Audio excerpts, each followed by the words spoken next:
노인물리치료학 및 실습 과목은 노인들을 대상으로 한 물리치료 평가와 중재에 관련된 내용을 모두 배우는 것입니다. 우리나라에서 고령화 사회가 되면서 노인의 숫자도 늘어나고 있지만 노인 질환도 함께 급격히 증가되고 있습니다. 예를 들어 노인성 치매라든가 또는 관절증, 뇌경색증, 척추, 골반 등등 여러 가지 신경계뿐만 아니라 근육, 뼈대개 질환도 많이 늘어나고 정신적인, 정서적인 문제도 많이 발생되고 있는데 물리치료사들은 이런 문제들에 대한 거를 잘 관리할 수 있는 중요한 역할을 할 수 있거든요. 그래서 전체 노인 질환을 다루게 되는 중요한 일원으로서 지금 크게 기여하고 있는 것이 사실입니다. 그래서 노인 물리치료학 및 실습 과목에서는 주로 노인들의 특성, 신체적인 특성뿐만 아니라 정신적인, 정서적인 특성 또는 사회적인 특성 등 여러 측면에서의 노인 특성에 대한 것을 다루게 되는 거고요. 또 물리치료사 입장에서 굉장히 중요하게 볼 수 있는 것이 노화 과정이라고 하는데 주로 신체적으로 어떻게 나이가 들면서 어떻게 퇴화되고 어떤 방식으로 몸이 좀 안 좋아질 수 있는지에 대한 것을 다루는 겁니다. 예를 들어서 근육 뼈대개가 어떤 식으로 많이 변해가고 신경계의 기능을 왜 이렇게 쇠퇴가 되는지 피부계라든가 심장 호흡 능력이 떨어지는 그런 과정들에 대한 것을 면밀히 다루게 되고요.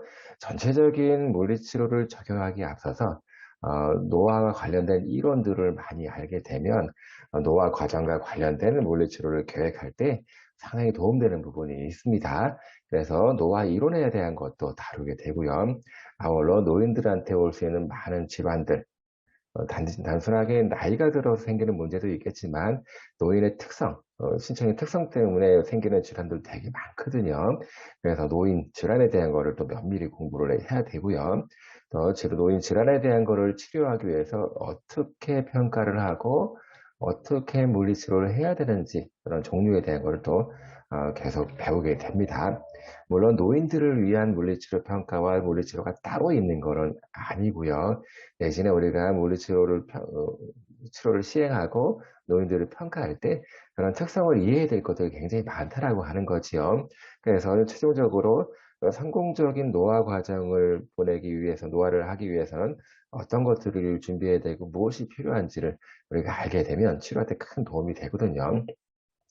그리고 마지막으로 우리나라에서 현재 노인들한테 주어질 수 있는 노인 복지, 예를 들어서 지역사회 의료라든가 지역사회 재활, 지역사회 물리치료 등 관련된 노인 복지에 대한 것들을 공부를 하게 됩니다. 물론 노인 물리치료학 및 실습이라고 하는 과목 하나를 배우고 나서 굉장히 아주 심화된 학습을 하는 건 아니지만 우리가 노인을 많이 다뤄야 하는 물리치료사 입장에서 이런 것 여러 가지 지식들을 알게 되면 우리가 물리치료를 시행하고 환자분을 관리하고 케어할 때 큰 도움이 되는 것이 사실입니다.